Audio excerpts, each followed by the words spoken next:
Now, tributes have started pouring in from all over the world. Leaders after Britain's Queen Elizabeth passed away on Thursday afternoon.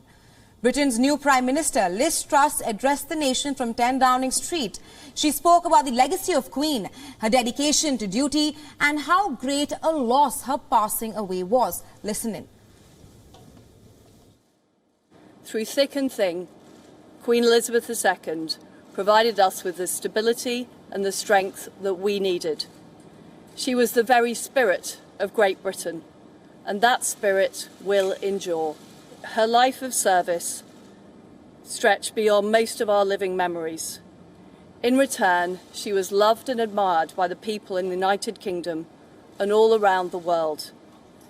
She has been a personal inspiration to me and to many Britons.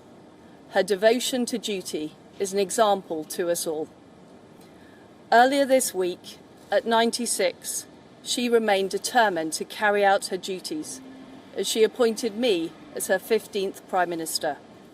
It is a day of great loss, but Queen Elizabeth II leaves a great legacy. Truss noted how the Queen appointed her as the new Prime Minister on Tuesday, and just 2 days before her death.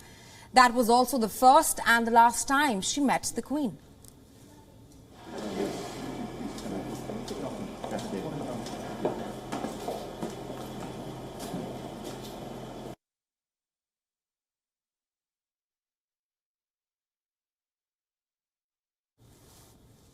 Across the English Channel, Paris shut off the lights of the Eiffel Tower as a mark of respect for the Queen's passing.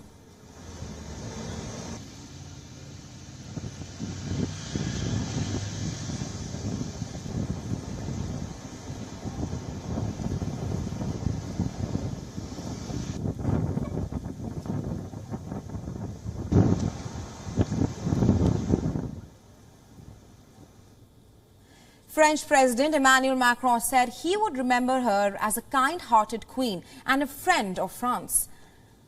Meanwhile, many former colonial nations flew their flags at half-mast. Canada was among them. The Canadian Prime Minister Justin Trudeau heaped praises on the Queen and said that Canada was in mourning. Listen in. It is with the deepest of sorrow that we learn today the passing of Her Majesty, Queen Elizabeth II. She was our Queen for almost half of Canada's existence, and she had an obvious, deep, and abiding love and affection for Canadians. She served us all with strength and wisdom for 70 years as we grew into the diverse, optimistic, responsible, ambitious, and extraordinary country we are today. As her 12th Canadian Prime Minister, I'm having trouble believing that my last sit-down with her was my last. I will so miss those chats. She was thoughtful, wise, curious, helpful, funny, and so much more. In a complicated world, her steady grace and resolve brought comfort and strength to us all. Canada is in mourning. Flags flew at half-mast in the U.S. as well. The National Cathedral in the capital, Washington, D.C., rang its bell 96 times for the Queen, who died at the age of 96 after a 70-year reign. The U.S. President Joe Biden put out his official statement on Twitter. He later went to the British Embassy in Washington, D.C. to sign the official condolence book. He could be heard saying that the Queen was a great lady and that he was delighted that he got to meet her.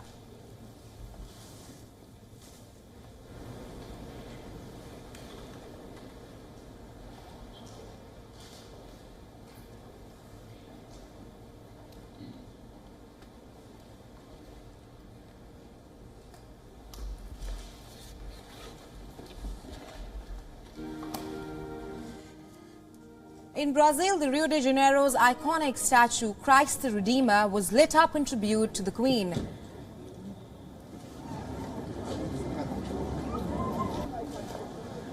Brazil's President Jair Bolsonaro called the Queen an extraordinary woman and declared 3 days of official mourning. On the other side of the Pacific, Australians and New Zealanders woke to the news of the Queen's passing. Australian Prime Minister Anthony Albanese addressed the country to announce the Queen's passing. There is comfort to be found in Her Majesty's own words. Grief is the price we pay for love. This is a loss we feel deeply in Australia. Queen Elizabeth II is the only reigning monarch most of us have known, and the only one to ever visit Australia. And over the course of a remarkable 7 decades, Her Majesty was a rare and reassuring constant amidst rapid change. Today marks the end of an era, the close of the second Elizabethan age. This time of mourning will pass, but the deep respect and warm regard in which Australians have always held for Her Majesty will never fade. May she rest in eternal peace.